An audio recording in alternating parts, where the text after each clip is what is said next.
Nous avons été alertés ce matin vers 07h35 pour un violent feu au marché Petersen. Donc pour rappel, il y a 6 mois, on était au marché Petersen, mais de l'autre côté pour un feu similaire. Donc arrivé sur les lieux, il y avait beaucoup de cantines qui étaient en feu.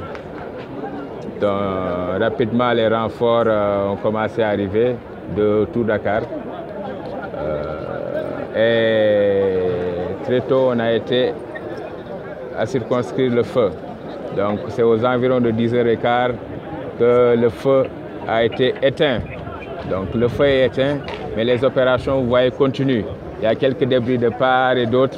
Et on est en train de faire le tour pour éviter tout risque de reprise de feu. Bien évidemment, les engins, vous les voyez, sont en train de faire des norias.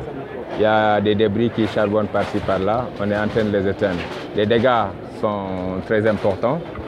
Une évaluation plus exhaustive devrait être faite à l'issue, à la fin de l'opération, avec les responsables du marché et de la mairie. Les problèmes, vous les connaissez, c'est les problèmes de non-conformité de nos marchés, le déficit d'hydrant, les problèmes de cheminement. Et vous le voyez, si vous jetez un coup d'œil juste là, vous voyez que les allées Papagaï Fall sont bouchées.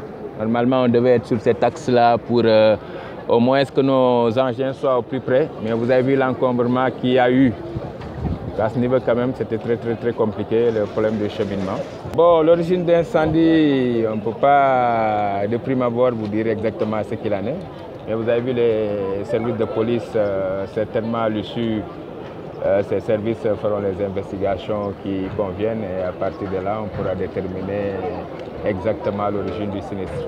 Fondamentalement, le déficit de bouches et de poteaux d'incendie à Dakar, je crois que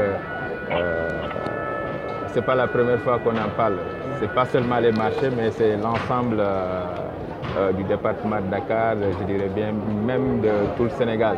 Donc c'est un gros souci à chaque fois. C'est pourquoi vous voyez qu'on a beaucoup d'engins qui vont et viennent. Nous, on les appelle des norias. Donc ils viennent, quand ils finissent leur citerne, ils s'en vont ravitailler vers les bouches les plus proches. Ici, on a la bouche de Malixi et la bouche de l'Assemblée nationale qui sont les bouches les plus proches. Vous avez vu également de grosses citernes. Donc, on a une citerne de 30 000 litres qui est basée là à Malixi.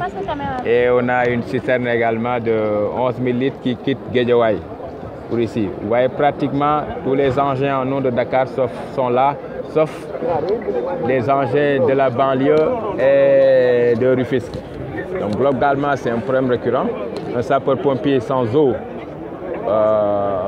fondamentalement, va éprouver des difficultés pour éteindre le feu auquel il est confronté.